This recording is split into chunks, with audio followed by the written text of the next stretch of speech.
Greetings to you all. Welcome to Iswaris English. இந்த வீடியோவில் நம்ம SVA பேட்டர்ன் பார்க்க போகிறோம். அதே மாதிரி வீடியோவை கடைசி வர பாருங்கள். இந்த வீடியோவில் இருந்து நம்ம ஒர்க் ஷீட் கொடுக்க போகிறோம். வீடியோவில் கேட்குற கேள்விக்கு பதில் சொல்லிட்டீங்க அப்படின்னா அவங்க நேம்லாம் நோட் டவுன் பண்ணி இயர்லி ஒன்ஸ் நம்ம ப்ரைஸஸ் டிஸ்ட்ரிபியூட் பண்ணலாம் அப்படின்னு நினச்சிருக்கேன். So try to answer the and get the prizes. All the best. Now we are moving to BA. சின்னதுல இருந்து பெருசு போலாம் அப்படி நினைச்சிட்டு சின்ன பேட்டர்ன் கொடுக்கிறேன். அப்ப அது முன்னாடி ஒரு பேட்டர்ன் இருந்துக்குமே. verb சொல்லி கொடுப்பேன்ல. things படிச்சோம்ல. I eat, you eat, he eats, she eats, it eats, we eat, you eat, they eat. அதுல என்ன பேட்டர்ன் இருக்கு?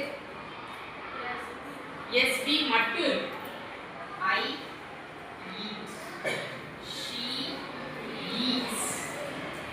இதெல்லாம் regular action. I brush daily. அந்த டெய்லி இல்லைன்னா கூட I brush அப்படின்னா நான் டெய்லி பல்லு விளக்குறேன்னு அர்த்தம். கரெக்டா? I tie my ribbon. Daily ribbon கட்டிட்டு தான் வரேன் அப்படின்னு அர்த்தம். ஸோ ரெகுலராக நம்ம செஞ்சுக்கிட்டு இருக்கிற அந்த ஆக்ஷன்ஸுக்கு நம்ம என்ன டென்ஸ் யூஸ் பண்ணுவோம்? Simple present tense. ஸோ இந்த SVO பேட்டர்னோட தெரிஞ்சுக்கிறோம். அவ்வளோதான். சரியா? அடுத்தது I eat rice daily-ன்னு எழுதுறேன்னு வச்சுக்கோங்க. அப்போ அது அடுத்த பேட்டர்ன். ஸோ SVO வெறுமனே SVO பேட்டர்னும் நம்ம என்ன செய்யலாம்? எழுதலாம். அதுக்கு பின்னால என்ன சேர்க்கணுங்கிறத பொறுத்து பேட்டர்ன் மாறும். ஓகேவா? இது SV. சரியா? I eat இது வேண்டாம். chocolates அப்படின்னா டெய்லி ஒரு சிலருக்கு சாக்லேட் சாப்பிட்டா பிடிக்கும், ஐஸ்கிரீம் சாப்பிட்டா பிடிக்கும். அது ஒரு ஹேபிட்டாவே வச்சிருப்பாங்க. சாப்பிட்டா ஒரு ஸ்வீட் சாப்பிடுறது அப்படி வச்சிருப்பாங்க. So I eat chocolates SV. அப்ப அந்த டெய்லி யூஸ் பண்ணிட்டேன் அப்படின்னா அது A.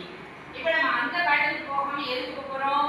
வெறுமனே SVA மட்டும். She eats slowly. அவ மெதுவா தான் சாப்பிடுவா. டெய்லி அவ அப்படிதான் சாப்பிடுவா. மெதுவா தான் சாப்பிடுவா. அதனால நான் சிம்பிள் ப்ரெசன்ட் டென்ஸ் யூஸ் பண்ணிட்டேன். She eats daily.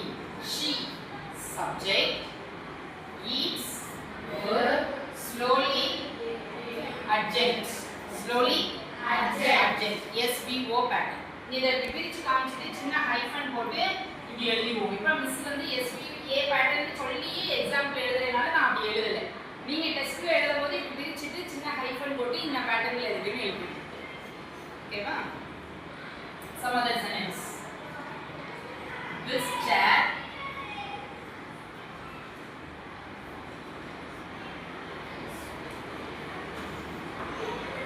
was kept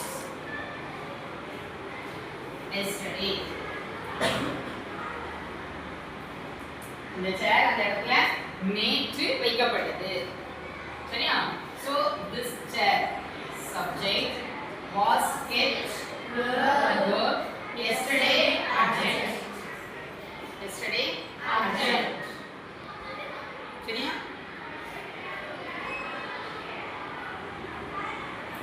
I understood clearly. I subject, understood verb, clearly adjective. சரியா? இப்போ இப்படி மட்டும் ஸ்மாலா இப்படிதான் இருக்குமா அப்படின்னா அதுக்கு ஒரு டெஃபினிஷன் சொல்லிடுவோம். இந்த அட்வர்ப்னு பார்த்தோம்ல, அந்த அட்வர்பா வரும் அட்ஜெக்டிவ்ங்கிறது. அடுத்தது இந்த அடிஷனல் இன்ஃபர்மேஷனா வரும். வரும் பொழுது வேர் அப்படிங்கிற கொஸ்டினுக்கு அது ஆன்சரா வரும். இப்போ கொஸ்டின் ரைஸ் பண்ணி பாரு. She eats slowly. இந்த இடத்துல ஹவுங்கிறதுக்கு ஆன்சரா இருக்கு. இந்த ஹவுங்கிறதுக்கு ஆன்சர் இதுவும் வரும் இதுவும் வரும். அதை எப்படி டிஃபரன்ஷியேட் பண்றது நான் கடைசி சொல்றேன். சரியா?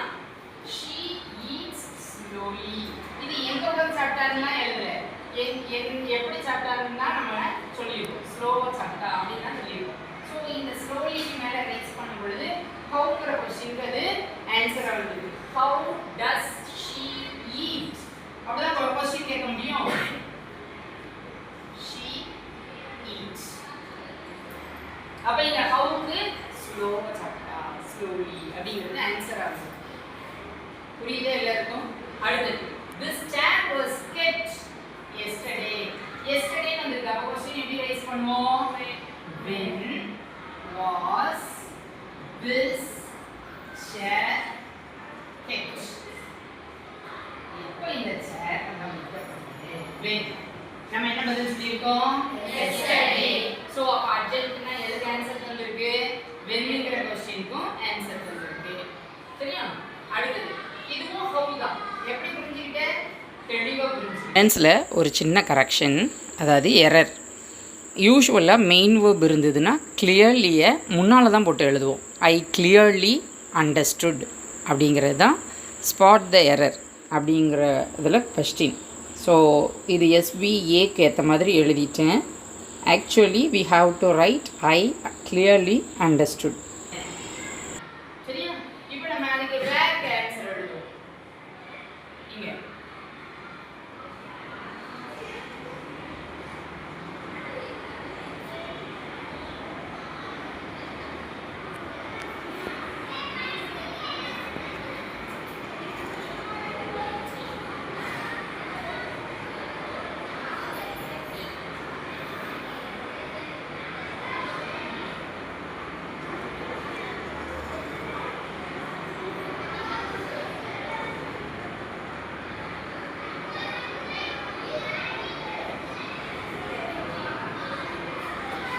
the cricket team subject played verb.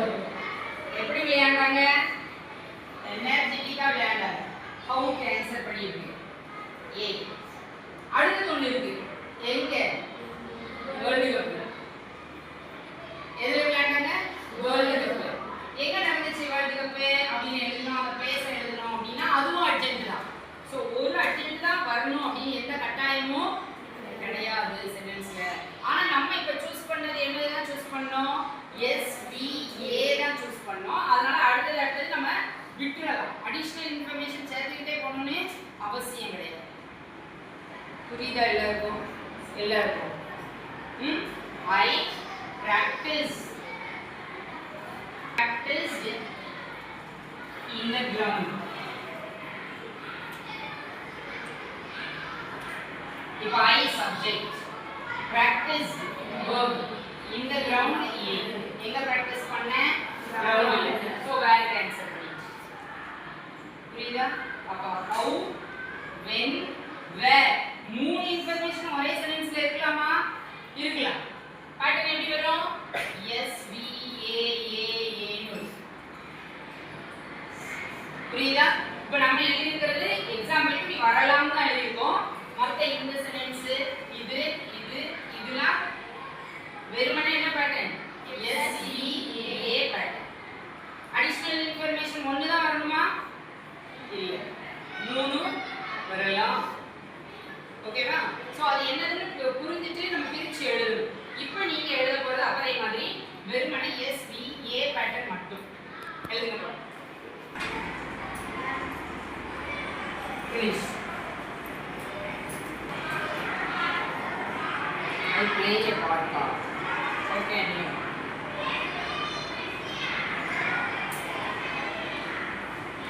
I play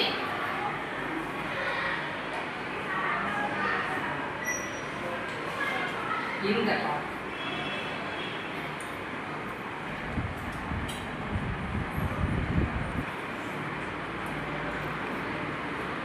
Big.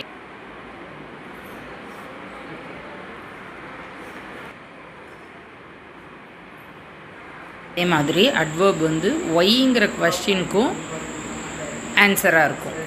அதுக்கு எல்லாத்துக்கும் இதில் ஒரு எக்ஸாம்பிள் இருக்குது, பார்த்துக்கோங்க.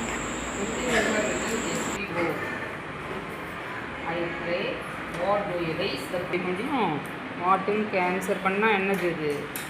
ஆப்ஜெக்ட். இதுவும் அதே மாதிரி தான். What to you cook spicy food.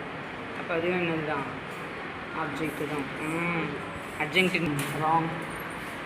Prepositions R needed. Again, don't write the same sentence. Am studying is the verb. I am studying சேர்ந்து continuous tense. இதுதான் verb. I மட்டும் subject. இது verb. இந்த classroom adjective. பிரிச்சது.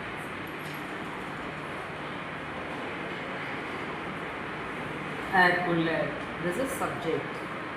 We will separate that word into two. Was required only verb. You didn't even write the adverb.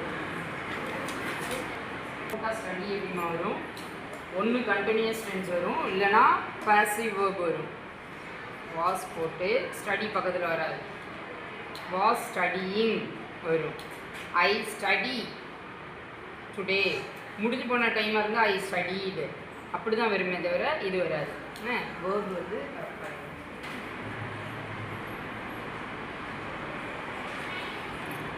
This is also this pattern. I subject, இடையில ஏன் capital letter, இது subject. அடுத்தது இது draw small letter. அடுத்தது த elephant வந்து ஓ. சரியா, நீ இன்னும் ஏ பேட்டர்னுக்கே வரல. இங்கே என்ன பேட்டர்னுக்கு வந்திருக்கேன்னா ஹீ சப்ஜெக்டு, ஹீ வந்தாலே ஈட்ஸ் வரணும் வேர்பு. எக்குன்னு ஒன்று இடையில வந்துருக்கியா, அது ஓ. எஸ்டர்டே தான் அட்வர்பு அர்ஜென்ட்டு. சரியா, ட்ரை சம்மதர் எல்லாரீங்க.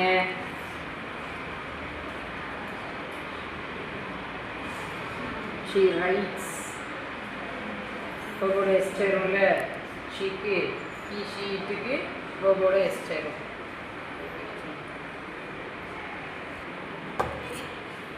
விண்டோ வாஸ் க்ளோஸ்ட், அதுவாகவே குட்டிக்கிடுமா window, passive. The window was closed in the evening. சரியா, யூஸ் பண்ணி எழுதுங்க. உங்களுக்கு எப்படி அங்கே கொடுத்தேனோ அதில் கொஞ்சம் மாடிஃபை பண்ணி வேற ப்ரோனவுன் போட்டு அந்த மாதிரி கூட எழுதுங்க, ட்ரை பண்ணுங்க. அப்புறம் ஆனால் அந்த அர்ஜென்ட்டை போடும்போது உங்களுக்கு இதான் அர்ஜென்ட் புரிய வைக்கிற எக்ஸாம்பிள். சரியா, அதில் பாசிவ் ஃபார்முக்குலாம் போகிற மாதிரி சென்டென்ஸ் எழுதாதீங்க. பாசிவ் ஃபார்ம் எப்போ வரும், ஃபர்ஸ்ட் சப்ஜெக்டா நீங்க எடுத்தீங்கல, அது பர்சனா எடுக்காம ஆப்ஜெக்டா எடுத்துட்டீங்கன்னா பாசிவ் வாய்ஸ் போடணும். என்ன எழுதிருந்தப்பா யாரோ the ant ன்னு எழுதிருக்கா, ஆனா was stored ன்னு எழுதிருக்கா. ant உயிருள்ளதுதான், அதுவே ஸ்டோர் பண்ணிக்கிடும். அதே இது ஃபுட் முன்னால தூக்கி போட்டா தான் என்னவா எழுதணும், பாசிவ் ஃபார்ம்ல எழுதணும். சரியா, பாசிவ் ஃபார்ம்ல போடும்போது verb எப்படி போடணும், present tense-ஆ past tense-ஆ பார்த்து பாசிவ் ஃபார்ம்ல போடணும். புரியுதா? இன்னும் நீங்க அந்த ஆக்ஷனோட சொல்லி கொடுத்த வேர்பை இன்னும் நீங்க மனப்பாடம் பண்ணல யாருமே. வேர்ப்ஸ் இன்னும் எழுத தெரிய மாட்டேங்குது. ஹீ ஷீ இதுக்கு பிரசன்ட் ஃபார்ம்ல ஃபுல்லா சேஞ்சஸ் வரும்னு சொல்லி கொடுத்தேன். சிம்பிள் பிரசன்ட் டென்ஸ்ல ஹீ ஷீ இதுக்கு என்ன செய்யணும், வேர்போட எஸ் சேர்க்கணும், வேர்போட எஸ் சேர்க்கணும். we have to add yes with the verb when we use after third person singular. the book, அடுத்தது the book was printed, is printed, அந்த மாதிரி போடுவோம். இந்த book அப்படின்னு முன்னால கொண்டு வந்துட்டாலே கன்ஃபியூஷன் வந்துடும். அதே இது I take a book, I print a book. அதே she prints, வேர்போட எஸ் சேர்க்கணும். he takes.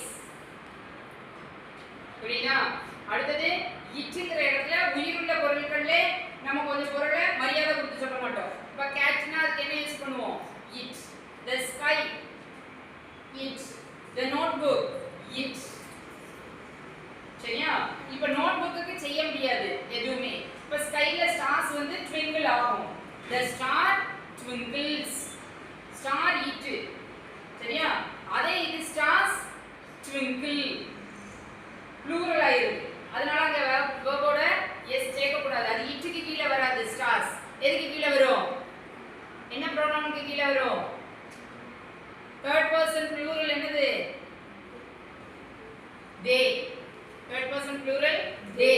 அப்ப சிங்குலருக்கு தான் எஸ் வரும். the star twinkles, the stars twinkle.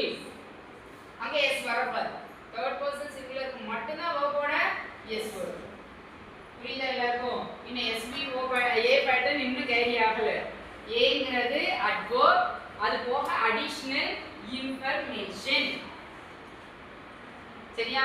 அதுக்குள்ளே ஆப்ஜெக்ட் போட்டு எழுத தெரிஞ்சு SVOA வா கூட எழுதிக்கலாம். இன்னும் A பத்தி கேரி பண்ணல. சென்டென்ஸ்ல இத பத்தி தான் இப்ப பேச போறேன். சப்ஜெக்டா வருது. ஆனா அது உயிர் இல்லாத பொருள். அப்ப அந்த உயிர் இல்லாத பொருள் அது வேலையை அதுவா செய்யுமா? செய்யாது. வாய் திறந்து சொல்லுங்க. செய்யாது. செய்யாது. அதோட வேலையை அது செய்ய முடியாது. யாரோ ஒருத்தர் தேவை. The window. அடுத்தது இப்ப verb போடும்போது அது வேலையை செய்ய முடியாததுனால தான் இப்ப நம்ம பாசிவ்ல போட போறோம். Was closed.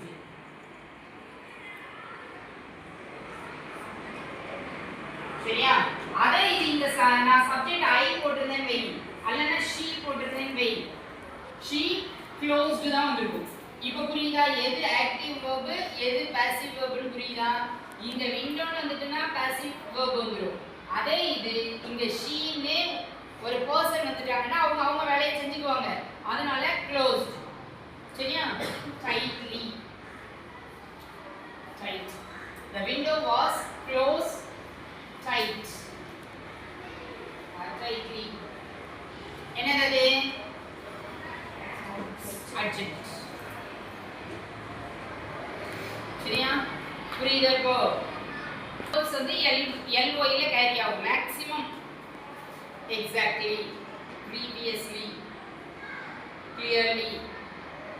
சரியா? fast வந்து fast னே வரும். fastly வராது. slowly, quickly, enthusiastically, energetically. அதுக்கப்புறம் extremely, greatly, perfectly, completely, weakly, hardly, finally, lately, recently. easily, good. painfully, carefully, obediently, usefully. அதெல்லாம் என்னது? ly ல வருது. அதான் மேக்ஸிமம் அட்வர்ப்ஸ் வந்து நம்ம ly ல கண்டுபிடிக்க முடியும். சரியா? அதனால ly இல்லாததெல்லாம் அட்வர்பா வராதுன்னு படிச்சிர கூடாது. அதுக்கு அந்த வேர்ட் என்ன யூஸ் பண்றோம்? Maximum words. அது இல்லாம அட்வர்ப் நிறைய வரும். ஓகேவா? சோ அட்வர்பா வரும் அல்லது டைரக்டாக வரும். ப்ரிபோசிஷன் போட்டு எக்ஸ்ட்ராவா வரும். அது எல்லாம் என்னது? adjunct. புரியுதா எல்லாருக்கும்? SVO and SVA. Today you have some other homework too. Along with that homework you have to write just two sentences for each. Think yourself and write. Don't Google it and write. SVO க்கு ஒரு ரெண்டு sentence, SVA க்கு ரெண்டு sentence. இங்க வந்து எழுதாத. வீட்ல வச்சு நான் என்ன சொல்லி கொடுத்தேன்னு யோசிச்சுட்டு ரெண்டு சென்டென்ஸ் எழுது. புரியுதா? சோ அதோட டென்ஸ் நாளைக்கு கேட்பேன். Simple, present, past, future. Simple tense மூணு ஆக்ஷனோட கேட்பேன். லீடர்ஸ் கொஞ்சம் உங்க குரூப் மெம்பர்ஸ்க்கு ஞாபகப்படுத்தி விட்டுரு. நாளைக்கு வந்து யாருன்னு சொல்ல தெரியும். ஓகேவா? சரி. Thank you. I have given 10 sentences here. Please try to answer the sentences in the comment box. கமெண்ட்டில் வந்து இந்த 10 சென்டென்ஸுக்கும் ஆன்சர் எழுதுங்க. இனிமேல் எல்லா வீடியோலையும் ஒரு ஒர்க் ஷீட் இருக்கும். அதுக்கு இயர் எண்டில் ப்ரைஸஸ் வழங்கலாம். வீடியோ பிடிச்சிருந்தால் லைக் பண்ணுங்கள், ஷேர் பண்ணுங்கள், கமெண்ட் பண்ணுங்கள். மறக்காமல் நம்ம சேனலை சப்ஸ்கிரைப் பண்ணுங்கள். தேங்க்யூ ஃபார் வாட்சிங்.